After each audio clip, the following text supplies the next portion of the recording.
Is creativity a talent or a skill? A study published in 2023 found that simply defining creativity could drastically change one mindset towards this question. A team of researchers took 312 participants and split them into two different groups. Group A was educated on the Big C model of creativity. This is where creativity is an innovative act of breakthrough. Think of the invention of the printing press, the theory of evolution, or the discovery of DNA. This group showed higher rates of a fixed creative mindset. They were more likely to believe creativity was an innate talent reserved for those born different. Group B, on the other hand, was educated on the little c model of creativity. This is where creativity is a daily act of personal innovation. Think of playing a new song on guitar, changing a sentence to be more impactful, or developing a new system for organizing the spice drawer. This group showed higher rates of growth creative mindset. They were more likely to believe creativity was available to anyone and could be developed like any other skill. So which is it? A talent or a skill? In today's video, I'm going to explain the simple mindset switch you can make today that will make creativity a seamless part of your life forever. I'm going to give you a 5-part creativity training protocol you can use to develop this new mindset even further. This new way of understanding creativity will unblock limiting beliefs holding you back from your creative potential and lead to a happier, more fulfilled life. I'll explain with another study. In the study titled Being Creative Makes You Happier, researchers looked at the two-way relationship between creativity and happiness. They found that participants who rated themselves as happy tested for higher markers of creativity. They also found that after completing a creative task, participants reported themselves as feeling happier. Being happy made them more creative. Being creative made them happy. If there was ever an instant hack to a better life, doing creative things might just be it. But the most interesting part of this study was the mindset of those participating. Some groups were given a creative priming exercise before testing for levels of creativity, while others were not. This is where participants were instructed to think back to a time when they were creative. Those who did the creative priming exercise tested for higher levels of creativity.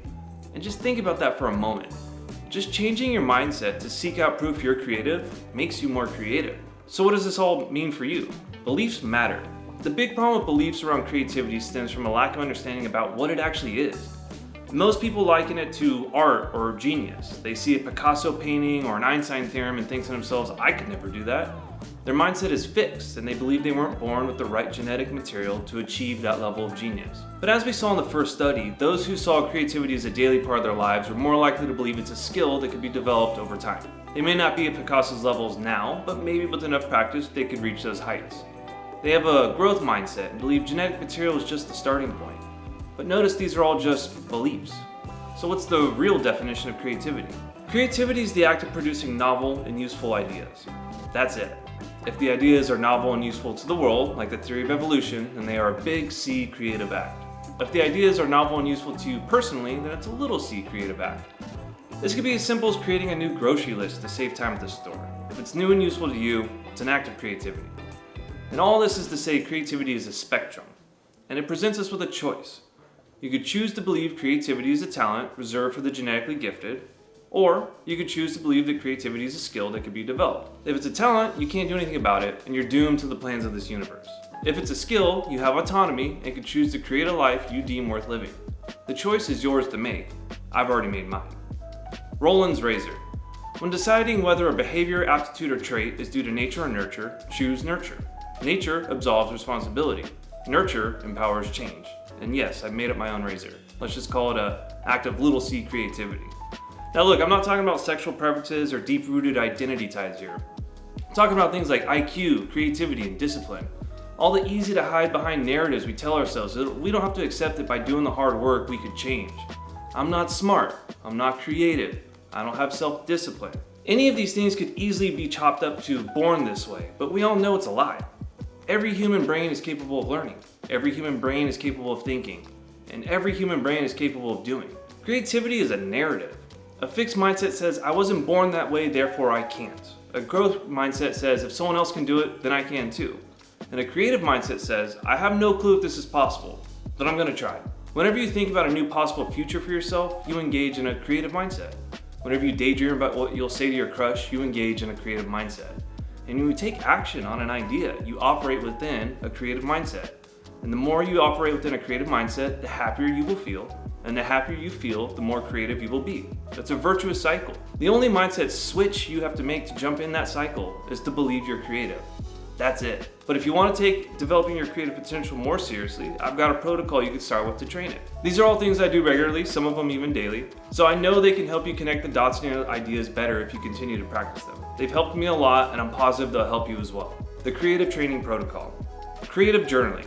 A daily journaling habit has many benefits such as elevated mood, clarity of thought, and enhanced creativity. Any kind of journaling on a regular basis will provide these benefits, but there are a few specific exercises that will boost your creative potential. Journaling about a time you were creative will enhance your creative output, as we saw in the second study we looked at earlier. Ask yourself, when was the time I was creative? How did I come up with that idea? How did I feel before and after? Logic shutdown. Logic blocks creative thinking. Dr. Angus Fletcher, founder of the Narrative Theory of Creativity Training, worked with the US military to research how narrative techniques could develop someone's creative potential. These prompts I'm about to share take inspiration from the field book he gave US military leaders during that research. Solve a work problem in 3 different ways. This trains pluralism, or the ability to tolerate many possible solutions to a problem. Identify an object in your room and draft a list of all the different things it could be used for. This trains potential, or the ability to see new uses for the same old thing. Pick a random tweet, YouTube title, or book chapter title, and use it to freestyle an idea. This trains inspiration, or the ability to take an idea and create original ideas from it. And lastly, make a list of the people you know. Identify one unique way that each of their minds work. This trains exceptionalism, or the ability to see outliers and resist the urge to lump things into generalizations. Plotting and planning. Journal about the future and all the different ways it could play out depending on your course of action. What will my future look like in 3 years if I continue down my current path? What would it look like if I took a radically different path? Not only will this help you with goal setting and clarity, but it will also open new doors in your mind to explore different stories you want to write about your life. It's creativity bottled into the tip of a pen. Explore it. Learning and following your curiosity should be part of every day. Curiosity is a signal to the brain of interest. As we recognize patterns between our interests, we get hit with a dose of dopamine, a chemical in the brain that makes us feel good. The more we see patterns in our curiosities, the more we want to seek out patterns. This leads to curiosity becoming passion over time. A large part of creative thinking is seeing the patterns between 2 ideas. Following your curiosity a little each day will develop your ability to make these connections over time. Spend 15 to 30 minutes daily learning something new related to your curiosity, but don't go to social media for this. Books, articles, and documentaries are much better sources with accurate information. Social media brings too many distractions and will steal your focus before you get a chance to learn anything new. Outdoor walks. Walking has become the meme of creative mastery lately, but it's not without good reason. It's been shown to clear the mind, stimulate new neural connections, and enhance cognitive function. Innovators such as Steve Jobs and Charles Dickens credited walking for their ability to formulate new ideas. This is because walking activates the default mode network, which is responsible for the subconscious processing of ideas. It's the same network responsible for shower thoughts and highly imaginative daydreams. Walking has also been shown to increase feelings of happiness, which, if you remember from the study earlier, leads to more creative thinking. Getting outside and walking for at least 20 to 30 minutes a day will be a game changer in developing your creative potential. But you don't get the same benefits if you consume information while doing it. Your brain needs this space from incoming information to make new connections on these walks. To maximize your ability to connect ideas, leave the phone at home or only use it to jot down notes while walking. Bonus points if you walk a dog. I don't make the rules. Creative habits. This is another topic of last week's discussion, but building a creative habit is a proven path for developing the skill of creativity. Photography, music, drawing, writing, or anything else you could think of will sharpen your creative skills a little each day. My preferred creative habit is writing, and the reasons are simple. First, it's free and easy to start. You can get started by journaling for 10 to 15 minutes a day, which you'll already be doing from step 1 of the protocol. Second, writing is nothing more than thinking.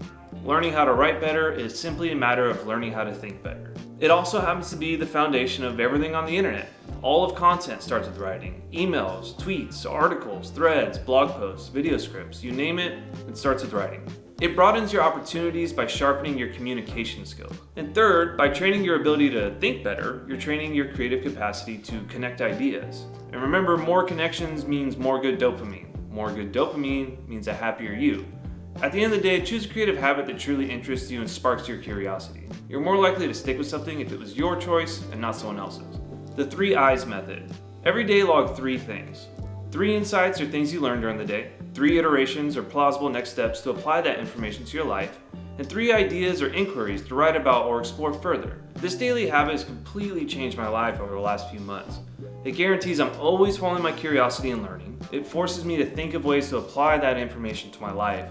And it gives me creative firepower to create more content from everything I'm learning. If 3 sounds like a lot, start by logging 1 of each. This is the creativity equivalent of starting a running routine. Challenging at first, but will absolutely strengthen your mental physique. The gains are unreal once you stick with it consistently. The connections between ideas become a seamless part of every day, bubbling to the surface with each log. This entire piece came from an insight I wrote down a few days ago. If you want to learn more about this method, you could read about my original piece in the comment section below. I'll give a link to the article. Creativity is a mindset. Use this protocol to strengthen it. Over time, you'll develop the skill of creative thinking. Once you walk through that door, you'll never want to go back. Have fun connecting. Take care, guys.